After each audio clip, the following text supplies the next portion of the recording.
The first Republican debates took place last night. It was a highly anticipated event as many people want to see how the frontrunner Donald Trump, who is unscripted, would handle being on the stage with his fellow Republicans.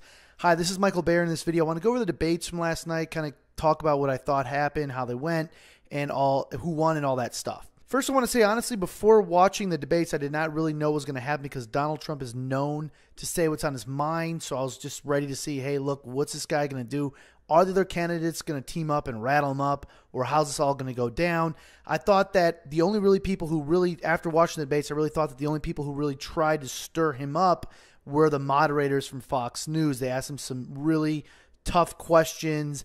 So did Trump win the debates? I'm not sure he did, but I do not think he lost either. I was also interested to see how the other Republicans would handle him, and I think they all did a really good job.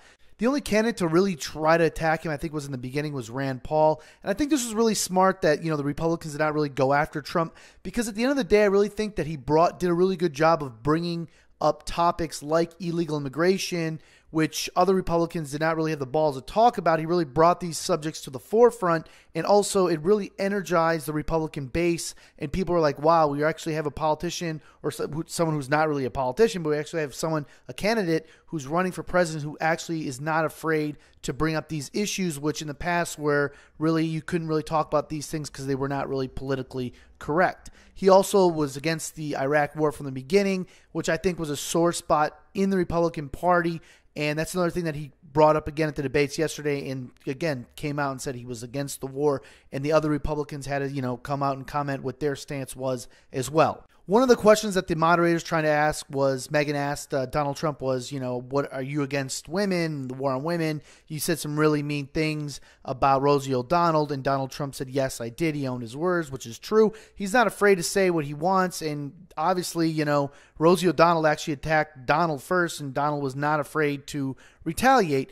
And, and then you really brought up a good point. Look, he's not a politically correct guy, and I really think this is very important that we have someone who's coming out and saying, hey, look, we can't always be politically correct because it's impossible to say anything practical anymore and really talk about issues that really need to be talked about. Because let's be honest, some of the biggest reasons why our country's having the difficulties we're having is people just are afraid to speak up about certain issues. And I hear many of the pundits talk about how Trump is bad for the party, but I really, honestly, I disagree. I think he's energized the base and brings up really important issues that Republicans, again, just did not have the balls to talk about. On a note of how I think that Trump can improve his campaign and bring himself to the next level, I really think that Trump needs to start coming out with some solutions. He does a great job of pointing out problems and bringing attention to difficult topics, but now I think he really needs to start coming out with some plans. On the other candidates, I think that Rubio sounded good. I think Scott Walker, who talks really smooth, did a good job.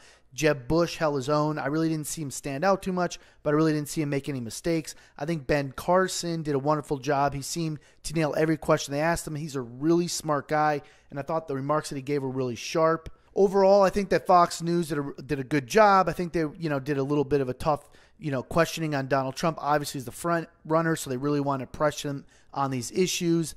One of the questions I thought that they asked him was not really fair, or he could have actually turned it on them more, was when the moderator asked him and said, hey, look, Donald, you went bankrupt a few times, so you trying to prove that, hey, look, how can you be good and manage the economy? Anyone who understands business knows that companies go bankrupt all the time, especially big ones that guys like Donald Trump would run. He is correct in saying that, he made smart business decisions and, by using the bankruptcy protections and all that stuff.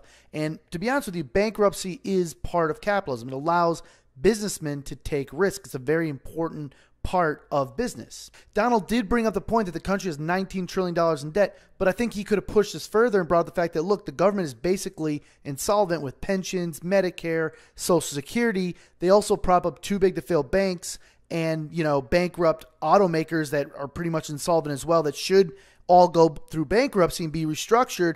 And now we have both these industries are pretty much back to business as usual, and pretty much are going to find themselves on the brink at the next crisis when that comes through again. So I think Donald could have said, look, you got to bring in a guy who does understand bankruptcy and can help restructure these industries that are soon going to be, going through it again as the next crisis comes through. And and shows, hey, look, this businessman is smart. He understands how to work with creditors and all that other stuff. And, they always, when people want to insult Donald Trump, they always bring up the fact, oh, he went bankrupt. But again, all these other industries need to go through bankruptcy. It's part of capitalism, and if he could explain that more to the people, I think that really help his case. Again, I thought the first debates went really well. I do not think any certain candidate won, but on the other hand, I don't think any specific candidate lost. Hi, this is Michael Baer. I hope you enjoyed this video. If you'd like to subscribe to our YouTube channel, you can do so by clicking on the subscribe button that's on the screen right now. That American myth is not going to be the reality of the 21st century. Almost every American still believes that myth. It's really deep within each one of us. If we just work a little harder, we're going to get ahead. Good evening and thanks for choosing ABC6. I'm James Wilcox. And I'm Laura Lee. All eyes were on frontrunner Donald Trump, and he certainly didn't hold back.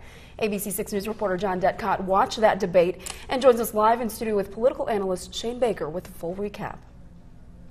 Thanks, Lauren. Shane, thank you for being here. We had 10 candidates up on that stage. Now let's get right into it. Who was your big winner tonight? You know, it depends on how you count it. The world will be talking about Donald Trump, Donald Trump, Donald Trump. But beyond that, if you talk about who probably gained the most tonight, I'd say Governor Kasich from Ohio had a really good night. And then the sort of preliminary debate where it was a little quieter, a few less people on the stage, Carly Fiorina and Governor Perry from Texas, I think, had great nights as well.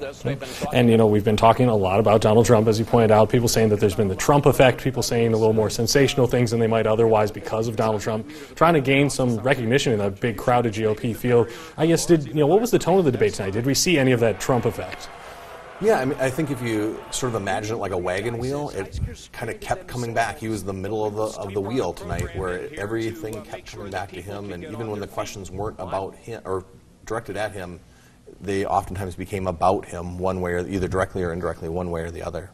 And as you mentioned, there was a second debate earlier in the night for the candidates that didn't make that top 10, but even some of the candidates that are on the stage tonight in the prime time, that top tier, if you will, they're still polling in the single digits. I guess who made really some noise at kind of the back of that pack that could move up following this debate?